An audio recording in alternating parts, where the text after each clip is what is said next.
নমস্কার, ভিল কিচেনে সবাইকে স্বাগত জানাই। আজকে আরেকটা সহজ রেসিপি নিয়ে আপনাদের সামনে চলে এসেছি।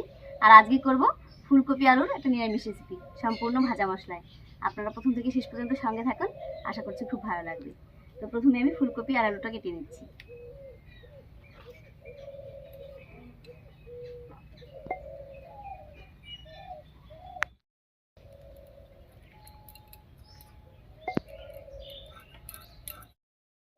ফুলকপি আর আলুটা কেটে নিলাম। এবারে উনুন জ্বালিয়ে হালকা করে ভাপিয়ে নেব।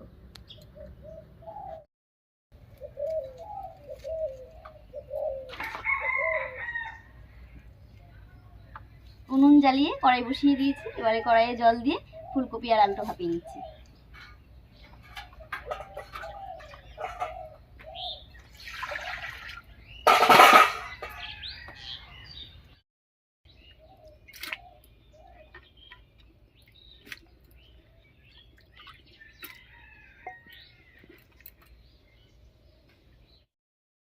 এবার এর মধ্যে একটুখানি হলুদ আর একটুখানি লবণ দিয়ে ঢাকা দিয়ে ভাপিয়ে নিচ্ছি।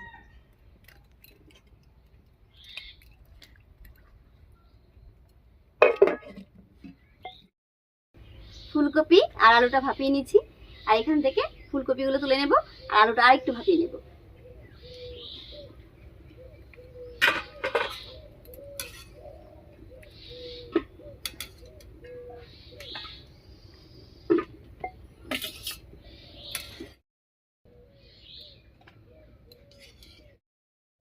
এবার আলুটা নামিয়ে নিচ্ছি।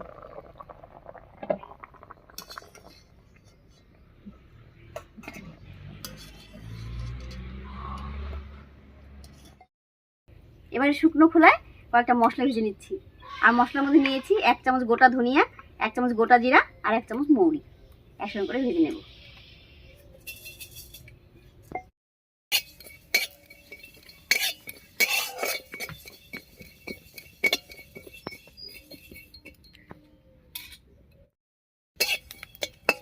মশলাগুলো ভাজা হয়ে গেছে, এবারে নামিয়ে নিচ্ছি। একবার শিলনোড়ায় নামিয়ে দিচ্ছি।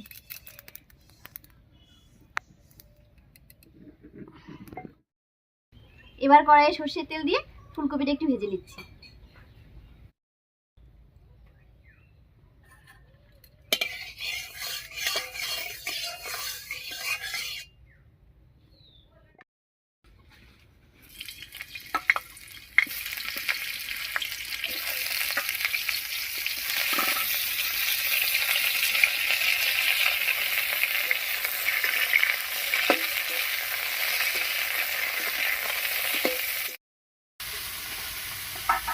ফুলকপিটা ভাজা হতে থাক, আর এই থাকে আমি ভেজে রাখা মশলাটা বেটে নিচ্ছি।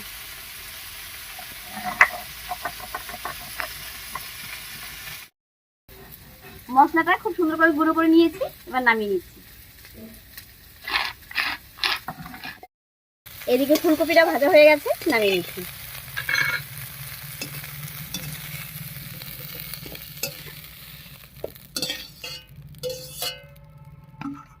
এবার কড়াইয়ে ফোড়নের জন্য আরেকটু সরষের তেল দেব।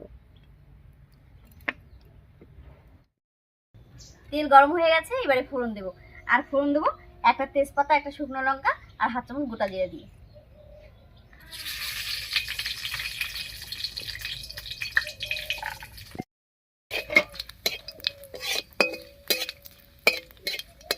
ফোড়নটা ভাজা হয়ে গেছে, এবারে আলু দেব।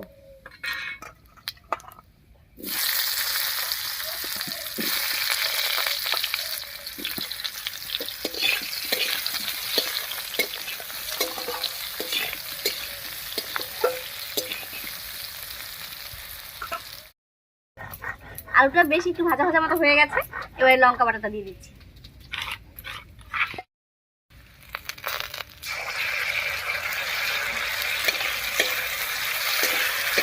লঙ্কা বাটা দিয়ে একটু নাড়িয়ে নিলাম। এবারে মশলা বাটা জল দিয়ে কষিয়ে নেব।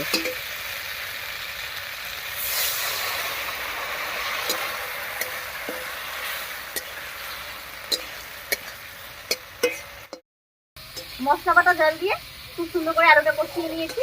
এবার এর মধ্যে দেব ভেজে রাখা ফুলকপি। আলুর সঙ্গে ফুলকপিটাও খুব ভালো করে কষিয়ে নেব।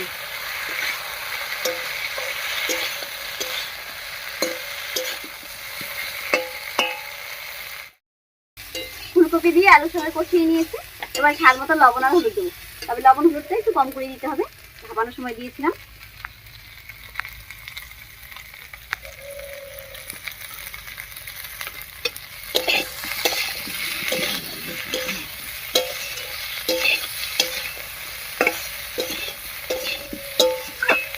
খুব ভালো করে মিশিয়ে নিয়েছি।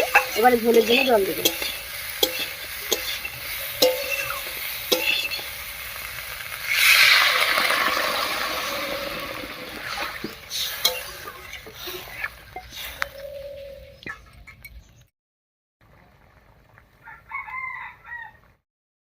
রান্নায় বেশ কিছুক্ষণ বলক উঠে গেছে। এবার এই গরম মশলাটা দিয়ে কিছুক্ষণ ঢাকা দিয়ে রান্না করে নিচ্ছি।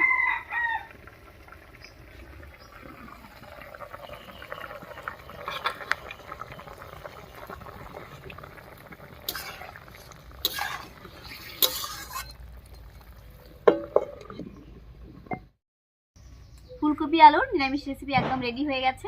এবারে ঢাকা খুলে একটুখানি ধনেপাতা কুচি ছড়িয়ে নামিয়ে নিচ্ছি।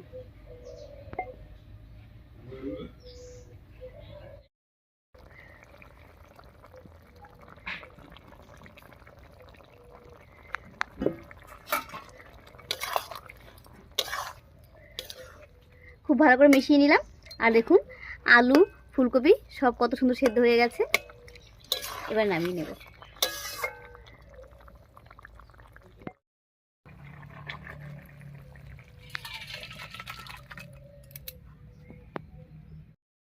নিরামিষ ফুলকপি আর আলুর তরকারিটা দেখুন দেখতে কত সুন্দর হয়েছে। আর এটা গরম গরম ভাতের সঙ্গে খেতেও কিন্তু দারুণ লাগে। যাই হোক, আজকের এই সহজ নিরামিষ রেসিপিটা আপনার কাছে কেমন লাগলো অবশ্যই কমেন্টে জানাবেন। যদি ভালো লাগে একটা লাইক করে দেবেন এবং চ্যানেলটিকে সাবস্ক্রাইব করে এভাবে আমাদের পাশে থাকবেন।